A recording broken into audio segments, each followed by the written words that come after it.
G'day everyone, my name's John and I'm about to appear on the Online Prosperity Show. I'm an ex-Air Force aviator, did 22 years of full-time service before transitioning out, and we're going to have a bit of a chat about veterans, leadership, resilience and purpose.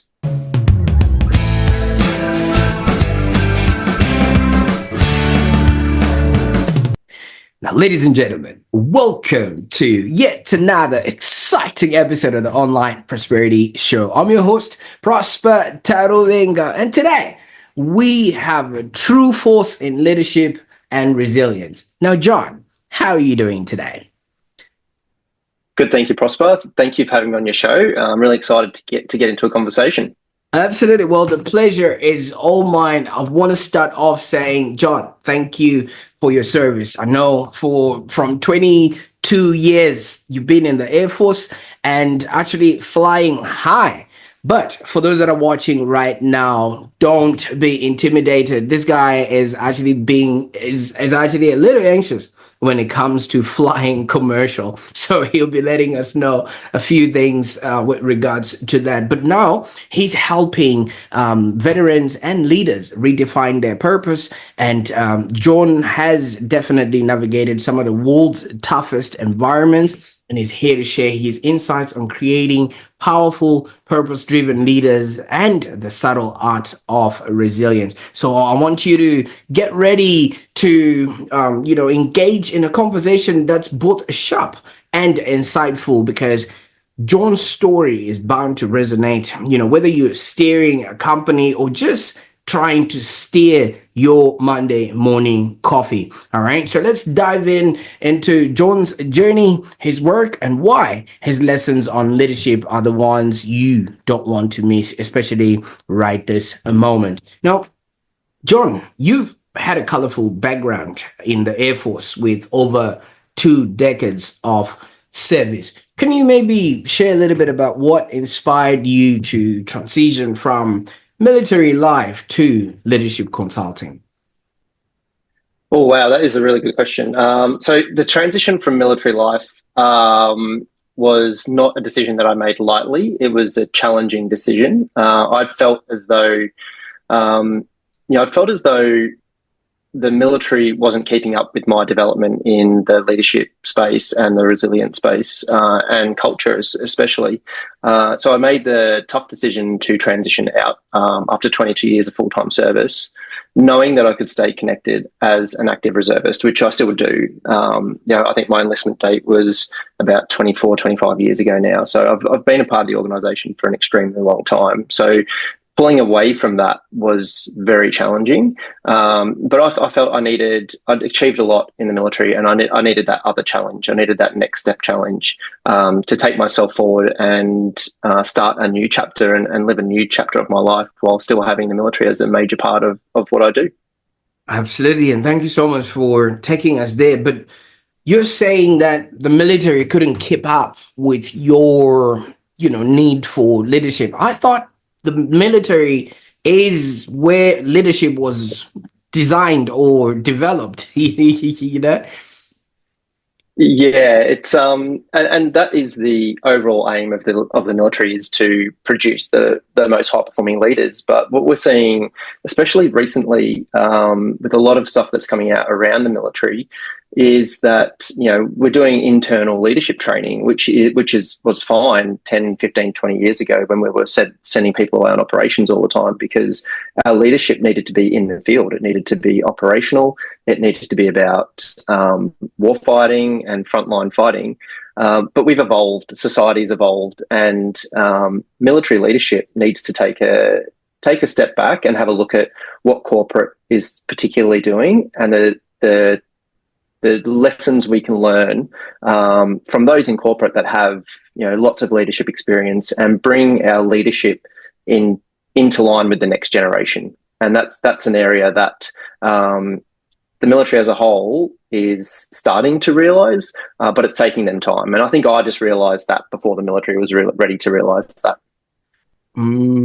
Absolutely, because obviously it is somewhat of a culture within military that the people that go in there, the next stop would be the battlefield. And I'm thinking that is what the military is just designed to do, to churn out people that are battle hardened and ready for whatever it is that they're going to be facing out there. Just maybe without being specific, what sort of components are you seeing that are now missing in that traditional type leadership of the military to what you're actually comparing the bridge that you feel like you were missing? Yeah, that's a really great question. Thank you for asking that. And what I'm observing, and what has been written in other articles, especially recently with everything that's coming out about veterans, a real need for emotional intelligence development in our senior leadership levels, and taking the time to build those relationships with our teams, to understand what's actually driving our teams. We went through a long period where the drive for the military was to support operations in the Middle East. And while we're still supporting operations overseas, it's not as such a large scale at the moment. So it's about understanding where the next fight's going to be. Is it going to be cyber? Is it going to be drones? And then building relationships with people so that it's not an operations at all cost focus. It's not necessarily having somebody that can deploy on the front line, but can, prevent a cyber attack from a bunker in Canberra somewhere. That person has to have a lot of different skill sets than a frontline soldier. And it's understanding that and having the emotional intelligence to be able to manage both of those people at the same time. Now, John, I think it was during the pandemic where I actually learned this phrase that there's a peacetime leader and a wartime leader. And what I'm sort of gathering from you is obviously military operations, operate whether it's a war zone or it's a peacetime zone, as you're saying, that some warfare might not be guns and bombs. It could actually be computer mouses and cyber attacks and things of that nature, right? Now, is that what I'm understanding? That obviously the military is heavily geared towards the wartime setup because it's always been the culture that new recruits are sort of put under the subordination of older recruits, and then those older recruits just want the newer recruits to feel the way they were treated in order to just perpetuate that sort of consistency or camaraderie that the military does have. I don't know. Would that be a fair assessment of what I'm understanding from what you're saying there? Yeah, especially when I first joined, there was a lot of, well, this happened to me, so it has to happen to you way of thinking. By the time I was ready to transition out, and this is just my story and my experience, I'd been in operations for over 20 years, and it had really taken a significant toll, like mental toll, on being that active all of the time. And so, I didn't want to fall into the trap of, well, it's always been that way, so we can't do anything about it. And I was starting to view leadership a lot less. So in the military, leadership is hierarchical. We have ranks, we have leaders that tell people what to do. And I was starting to view leadership a lot more linear, and using, the people that were joining when I left, they were already highly educated. So, for me to then go and say, well, I'm going to tell you what you need to do is preposterous. Like, it's crazy. Why wouldn't I use that knowledge and those skills to help the team perform better? And while I was doing that, the rest of my trade, the rest of my job, they weren't doing that. And so I was stuck in this vertical hierarchical way of working, trying to work in a linear manner, and it wasn't working for me. And that's where I outgrew that stage. And I think that's where defence needs to start going more towards in certain situations. There are situations where it is vertical is definitely needed, but for a lot of what we do and a lot of the leadership decisions that we make, a linear way of defining leadership is going to produce much better results for the ADF. Absolutely. And thank you so much for obviously giving us or shedding light to that sort of insight. And, for those that are watching, obviously the military comes with different departments, and the department that you were in is the Air Force, which obviously your tools of the trade are very expensive pieces of equipment. Do you think maybe the military in and of itself was just really trying to make sure that everybody is disciplined enough to just not make a mess of a fighter jet or hurt themselves while they're out there on a mission? Yeah, safety is a really, like, it's huge in defence, and it's one of the things that we do extremely well is safety and security, not just of our assets but our people. But what you need to remember is that there is a line for safety. So there is a line where it's okay, this may not be safe, but for the mission we need to do it. So it's having people that understand that. And the best way to do that is to build trust. So you build trust within your teams, and they're going to trust when your leader says, hey, we actually need to do this. We know it's a little bit unsafe. We've risk managed it. And one of the things that you do learn quite heavily in the military is how to assess and manage risk really quickly.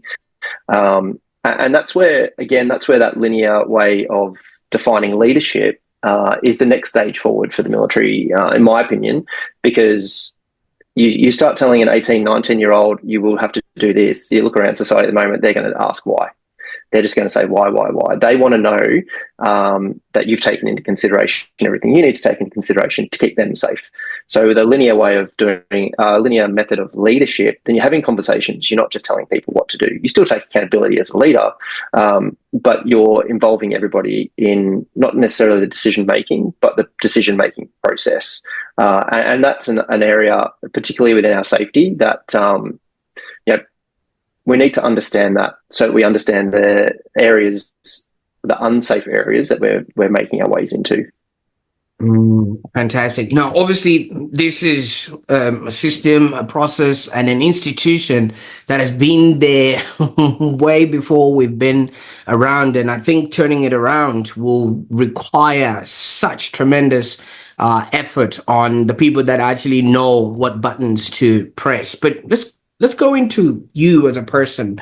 Was the military always a dream as a child, or is it something that presented itself, as you were growing up? I'm only saying this because it was Halloween recently, and I've got a 5-year-old girl who was insistent on wearing a witch's outfit, and I was just praying inside that, please let this not be a career choice, because with the way things are going on these days, it's like you say, people would want to know why and things of that nature. So was this something that you knew you wanted, or was it just something that came about and the option was available?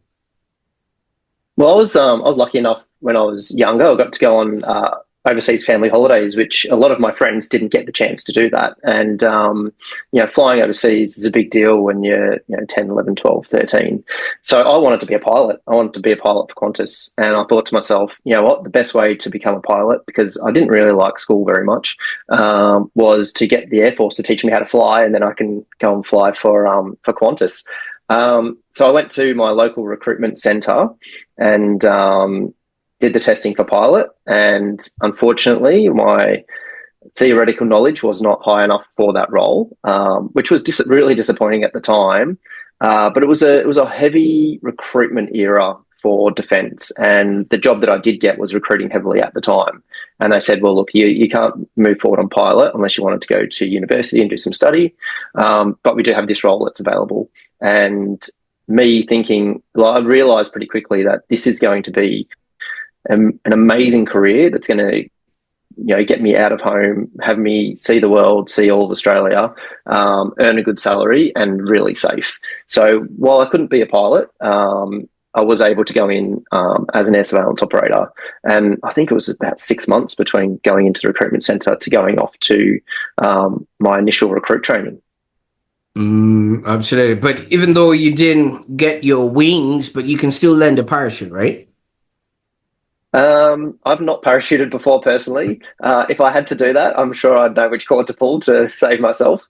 But personally, I have not parachuted, and I'm not too sure if I would. I kind of feel like if I'm in the plane and it's doing well, then I'd rather stay in the plane while it's doing well. Absolutely. Fantastic. And if you would have ended up becoming a pilot, would you have had a call sign? Or I never got that far to thinking about a call sign. I'd say it'd be something. My dad's heritage is Dutch. He's from Holland, so it probably would have been Dutchy, I'd imagine.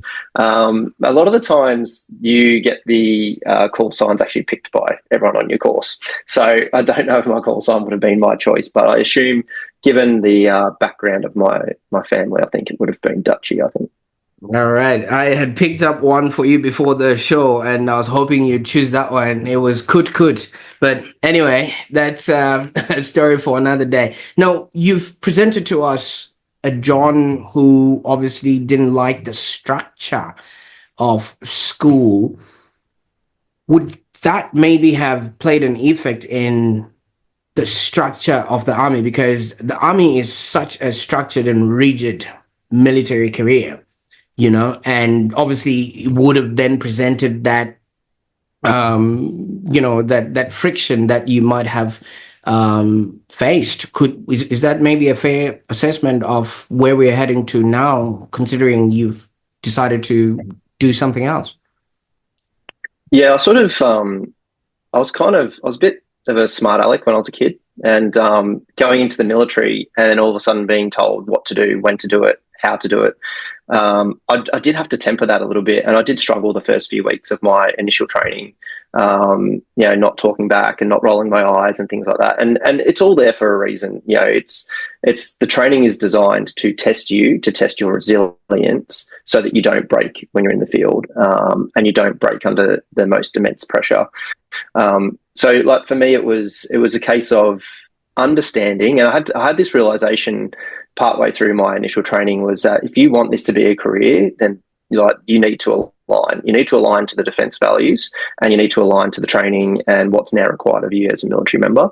And then I carried that through the rest of my training. So once I went into my trade training, I carried that through as well. It wasn't about, oh, you need to get this grade for school, or you need to pass this assessment. It was bigger than that. It was, if you want this career, you actually need to apply yourself, and you need to take a step back from your ego, and you need to do a good job, and you need to study, and you need to prepare. And I wasn't great through all those things. I was average learner at best, but my drive and my determination is what got me through all my training.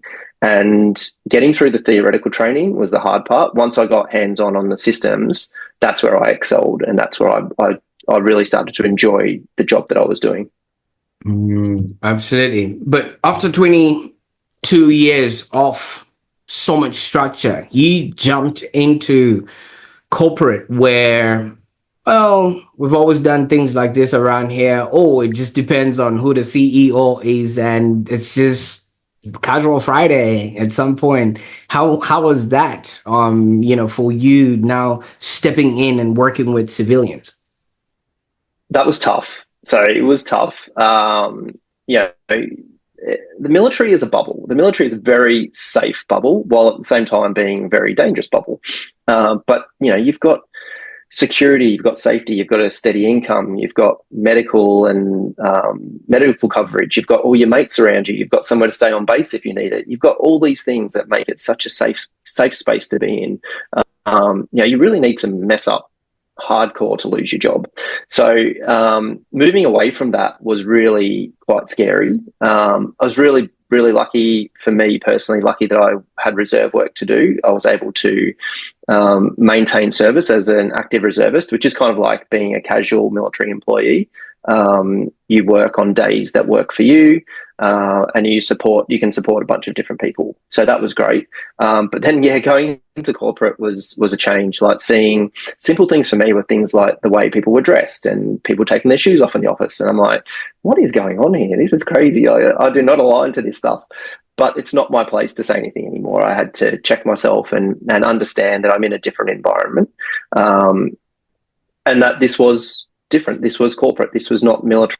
You're not in the military anymore. You're not a senior aviator. You can't tell someone to put their shoes back on. It's not your place.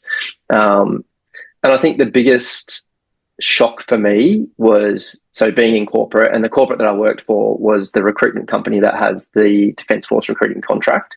So still heavily aligned to defence, but it's still a corporate organisation. Was when they made me redundant. That was one of the things that I'd heard that a number of times. It happens to lots of people, and I'm aware that happens to lots of people. But coming out of that insular military bubble where it's not really a thing, if your job's taken away in the military, they train you to do something else, or they give you assistance as you transition out. When I went through my redundancy, it was pretty much, hey, we're making you redundant. We'll see you next week. You're gone. So here's a bit of a payout. And just being able to deal with that was a real struggle. And that's probably the thing that has been the biggest challenge for me being in corporate since I've been out of the military. You see, now, you're taking yourself from the pan straight into the fire. And obviously, what you would have thought was a transition turns out to be, maybe a personal development sort of phase, because you then also started learning basically about yourself, what you can and cannot do, what you can and cannot control. And I think you would have also discovered your purpose, along, or maybe defined it in and of its worm. So maybe let's talk about how you are now helping others maybe find their purpose. If you can maybe define to us what purpose means to you and how your understanding of it has actually started evolving over these years. Yeah, purpose. Purpose for me is service. For me personally, having a sense of purpose for me is service. It's why I thrived in the military. It's why I've stayed connected to the military. It's why I continue to support veterans as they come out, as they transition out of the military. It's why I went into a civilian organisation that was doing their recruitment contract, because it's about service, it's about others, it's about relationships, and finding your sense of purpose takes time, and your sense of purpose will change over time as you evolve and you grow and you become a different version of yourself. Your sense of purpose may change. So for me, I think service will always be there, but it's how I package up, how I define or how I deliver my sense of service to others. So that's kind of purpose in a nutshell to me. I guess the way that I'm currently, well, the way that I have since leaving the military, maintained a sense of purpose for myself. One of the first reserve roles that I held was coaching people that were transitioning out. So having gone through the transition out myself and being a certified organizational coach, it was a really easy transition, or seamless for me to move into an area where I could coach veterans as they were coming out of the military. And some of the stories that I heard, people had really rough, compared to my transition, compared to what some other people go through, was smooth sailing, was an absolute breeze. Some people have a really rough transition, not just with leaving the military, but assimilating back into society. There's a stigma within Australia that a lot of veterans are broken, which is just not true. Veterans are not broken. Veterans have served. Veterans have gone through a lot, and just because they can't be serving in the military anymore doesn't mean they can't be massively effective in an office job. And they have so much to give, and they have so much value to provide to corporate Australia.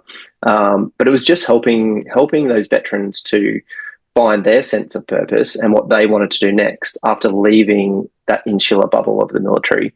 And that's how I wanted to give back something to people that were coming out, and give something back to the organisation. I do that in a bunch of different ways. There are veteran community events that I attend up here on the Sunshine Coast.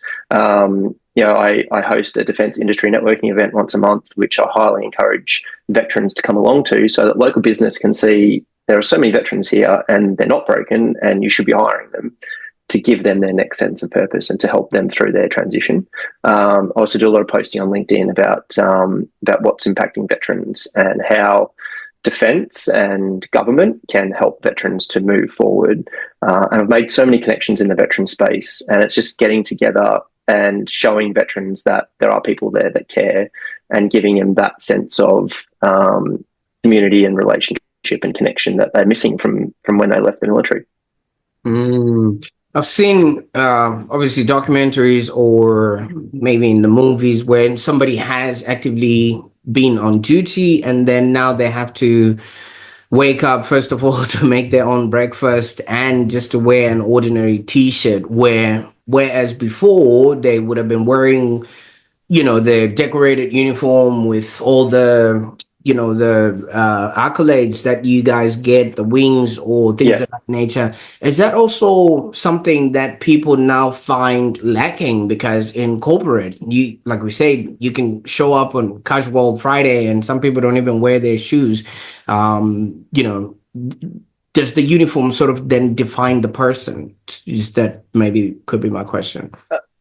I think the uniform is a symbol. So the uniform, and it actually, when I see people disrespecting the uniform, it does hit hard, because the uniform is a symbol not just of your service, but you think of the military. If you see someone else in uniform, even if you're not in your uniform, but as soon as you see someone else that is in uniform or has served in uniform, there's an instant connection and an instant trust that's built because they've gone through something similar to you. They've gone through the recruitment process. They've gone through their training. They've done their, even if it's one day of service, they've worn the uniform. So you have that inherent bit of trust, which I found was really hard to build in corporate. So you didn't have that link straight away. And I think that comes down to, having conversations with people. The amount of times I see people around and you try and have a conversation and everyone just wants to go off and do their own thing and do their work, which is important, but also as a leader, relationships are your number one goal. If you don't have relationships with your people, how are you supposed to know what's happening for them in their life? How are you supposed to understand what drives them? How are you supposed to help them to grow? And I've had leaders since leaving the military that were more interested in how they climb the ladder than understanding how their teams actually function. So, the uniform, I always consider myself someone that was in uniform, always, even when I'm not wearing it. Even if I'm doing a reserve day from home and I don't have to put my uniform on, I still consider myself someone that has served in uniform. And I'll always respect others that have been in uniform and have served and have done their time. And I think it's a symbol of going through the process and making the decision for service and being selfless and wanting a higher purpose by serving your country. Absolutely. And talking about serving your country, leadership in the military, if you're a military leader, you literally can lead someone to their own death. And they're happy to do that because that's serving their country and in allegiance that they have done. Now, in your view, how does military leadership differ from corporate leadership? And what sort of core principles do you think both fields could benefit from, the good part of both sides? Oh, core principles, and this is something that I've observed corporate is yet to understand. Leaders in the military make good decisions really quickly. So they are trained to make decisions under immense pressure and to make them really fast. And not just that, but they then back their own decision. So they will back their decision. And if they're wrong, but they'll make a decision. In corporate, decision paralysis is rife. Decision fatigue is rife. Sitting on decisions that need to be made because they're concerned of how that might look is going to wear away the trust in your teams, and it's not going to help your people to grow. So, I think that's one thing that is probably the biggest takeaway from if you're looking to employ someone that was in the military. If they have held any type of leadership position, you're going to get someone that will risk assess all the decisions they make and make those decisions quickly while under pressure. And there's not many environments in the corporate space that will put you under as much pressure as what the military environments do. You see, the thing about all of that, it's more of taking ownership. You know what I mean? If you're the person that's supposed to lead a team, and like you say, the enemy is not going to wait until you've made that decision and send them an email to say, maybe we're ready to engage. You can send a grenade now. You know what I mean? It doesn't work like that. And you've obviously maybe faced high pressure situations during your deployments. I mean, 22 years, there's bound to have been some sort of instant decision that you would have sort of made. Now, how have these moments started to shape your perspective, first of all, on corporate resilience, and how are you applying them in your current work? Yeah, you're right. So I've had some make some decisions in some pretty hairy spaces. And I think the resilience piece is something that look, in my opinion, resilience can be developed. It can be not so much taught, but it can be learnt. And for me, it started early. So having the ability to hit a problem and move past that problem. So you hit a setback in training, and instead of giving up and quitting, you move past that and you learn from it. So the next time you move past it a little bit quicker. And that served me throughout my military career. The challenges would get bigger, and the resilience that you build, and it's almost like an elastic band, but the resilience, it stretches out and it comes back, stretches out, comes back. That helps you as you move into other areas. The other big thing with the resilience, especially when we get into really high pressure situations, is being okay asking for help. And that was something that took me a really long time to learn for myself. And it wasn't until kind of the back end of my full-time career that I really started to figure out it's okay to ask for help. And even when you move into the corporate space, like going through redundancy, like for a lot of people that can take a big toll, and it took a toll on me.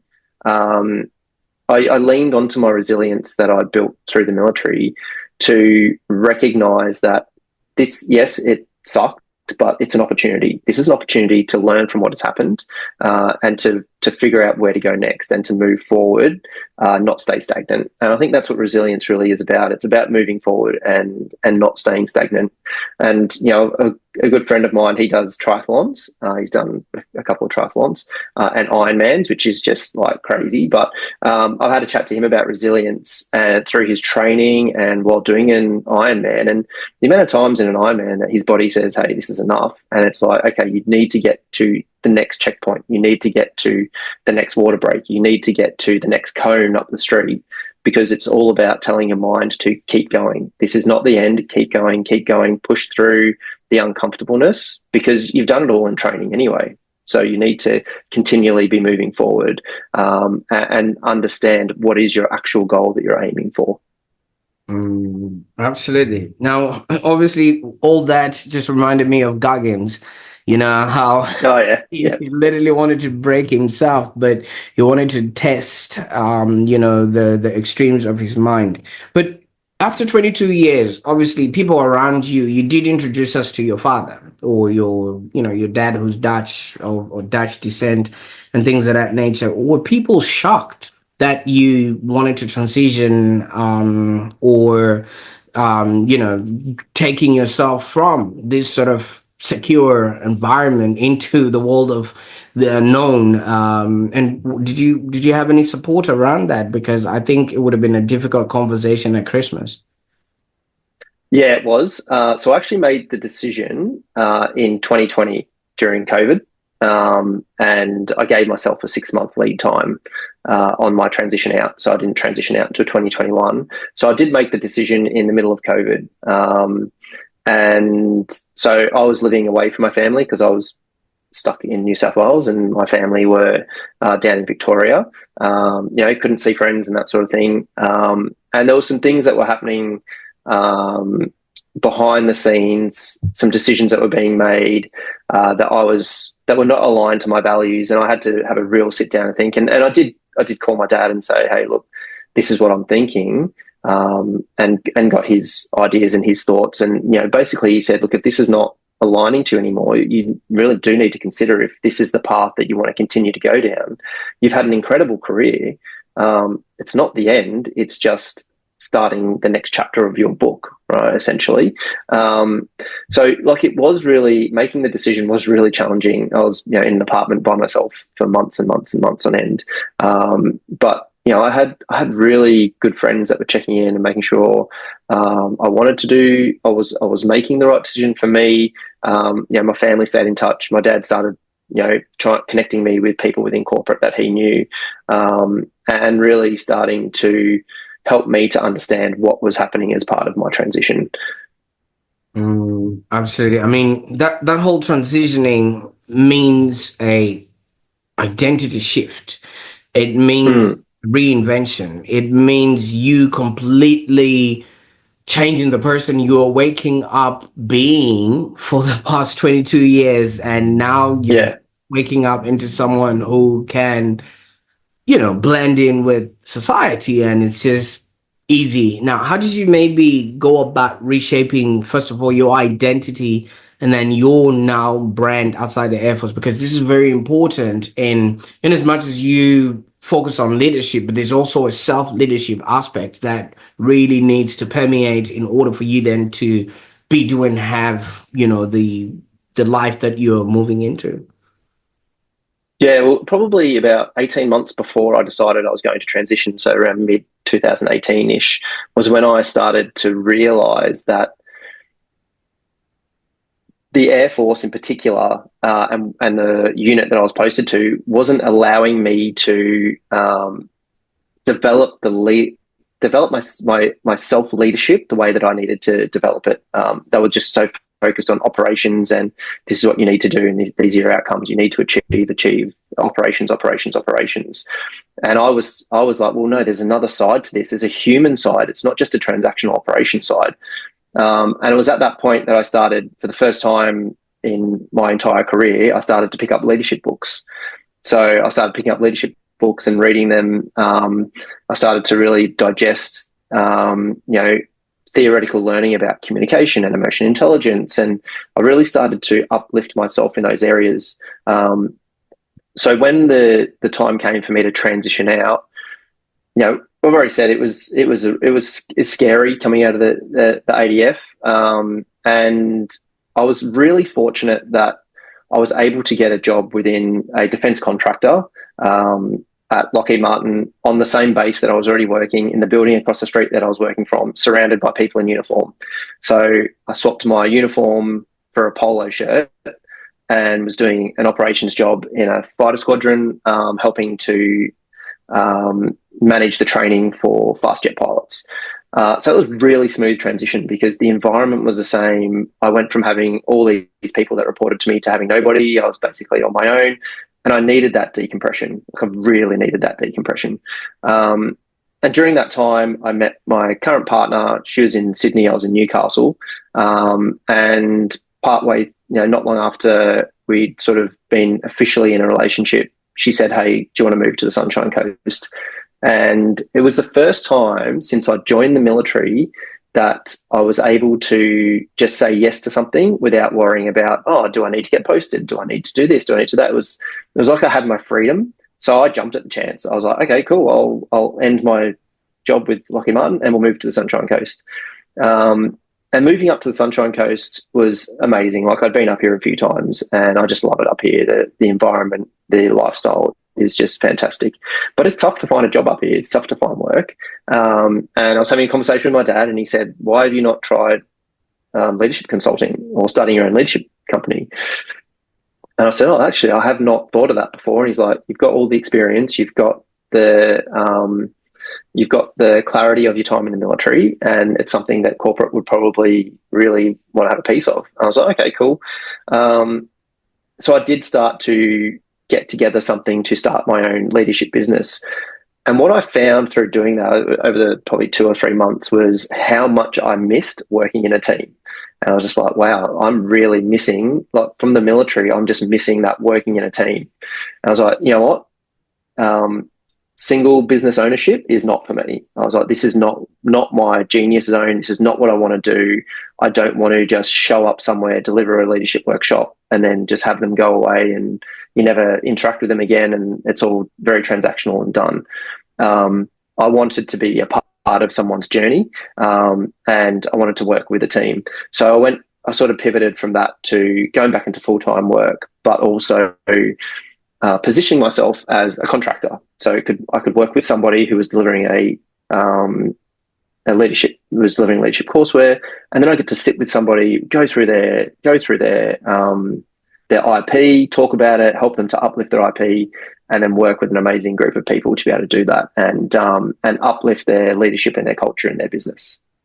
Absolutely. And that you did, which is equally impressive. So, if somebody's watching this right now and they're keen to know how it is that you can help them, or what it is that they can learn, or, engage you for, maybe you can let us know that and how people can get a hold of you. Yeah, the best way to get in touch is LinkedIn. So I'm on LinkedIn. Best way to shoot me a message. As far as what I can do for people, look, I can connect people. I will be able to connect people with others that are experts in the industries, people with ex-military experience and ex-military training that have started their own leadership development companies. And I can also provide guidance and advice on uplifting culture within a business and within an organisation. I can connect you with veterans as well. So veterans is a big thing for me. If you're looking for really good staff, we know staff shortages are out there. It's one of the big ticket things in corporate at the moment. They can't find it's not they can't find people. They're struggling to find highly talented, highly skilled people that know how to make a difference. I can help you find veterans that will do that.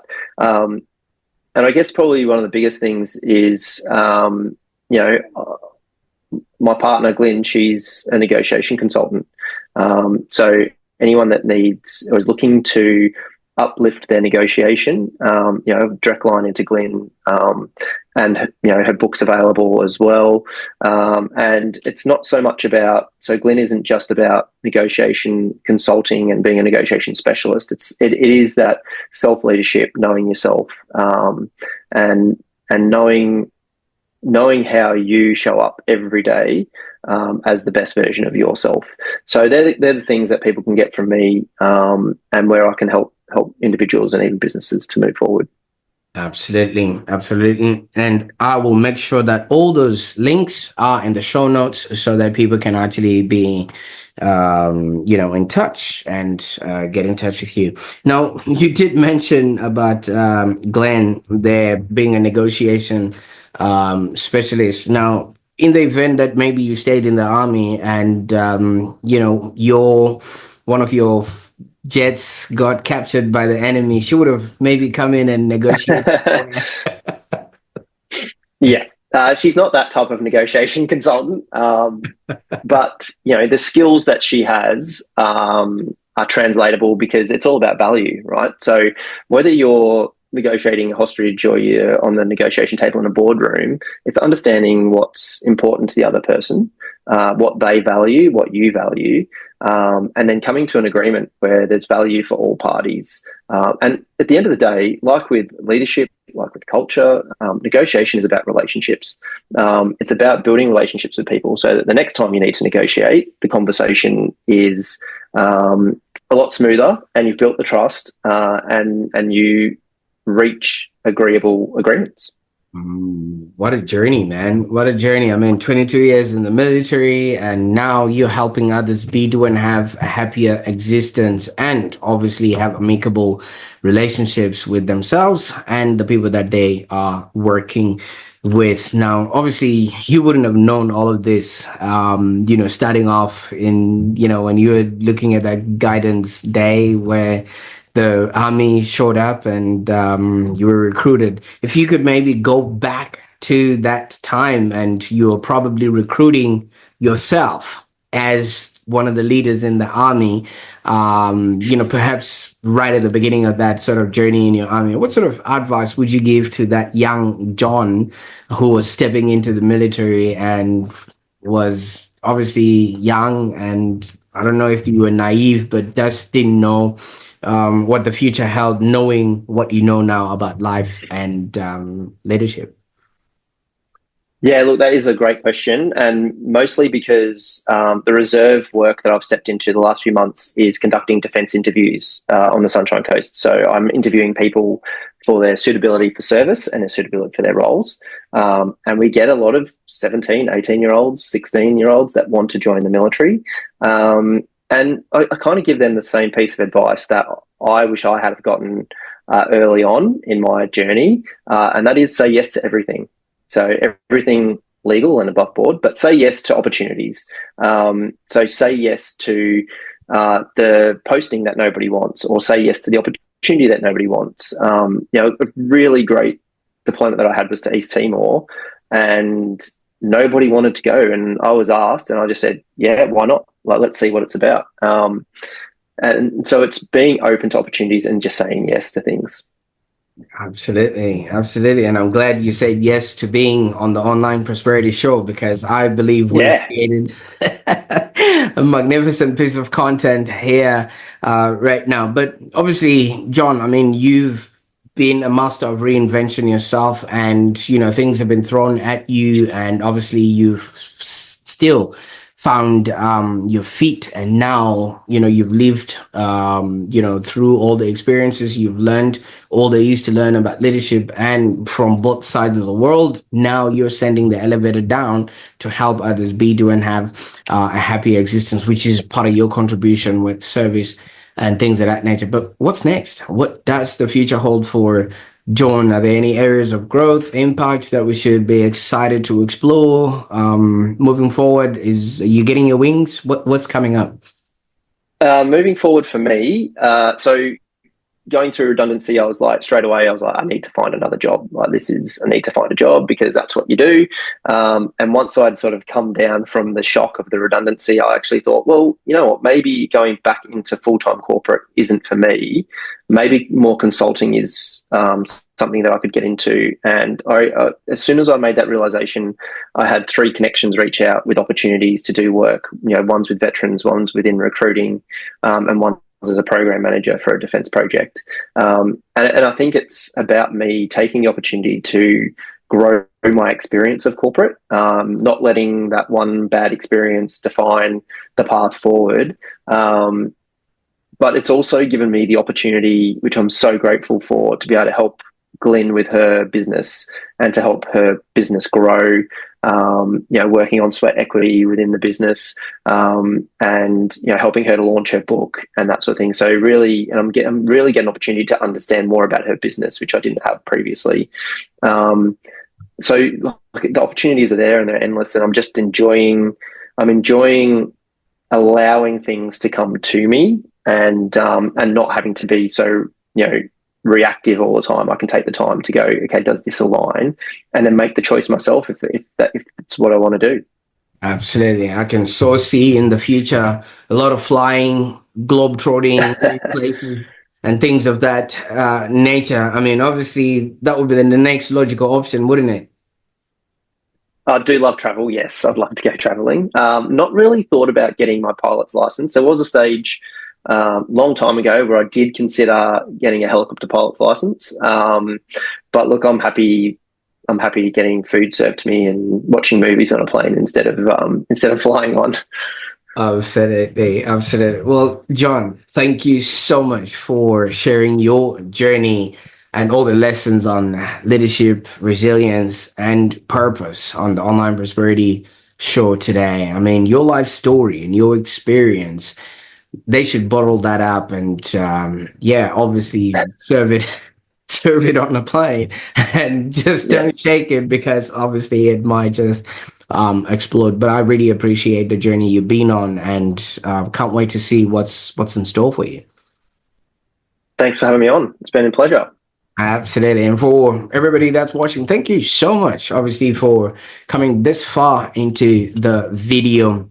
I know if today's episode resonated, don't just keep it to yourself. First of all, hit the replay button, because I know there has been a lot of nuggets that were dropped, but you were obviously maybe trying to race, to the end of this video. But if you got everything that you were looking for, I'm going to ask you to do one of 2 things. First of all, share this with a friend that is maybe stuck in their career and doesn't quite know what the next logical step for them is. And maybe the insights that John has shared, that you can reinvent yourself and you can be, do, and have a happier existence as long as you know who you are, your purpose, and how you are of service to others.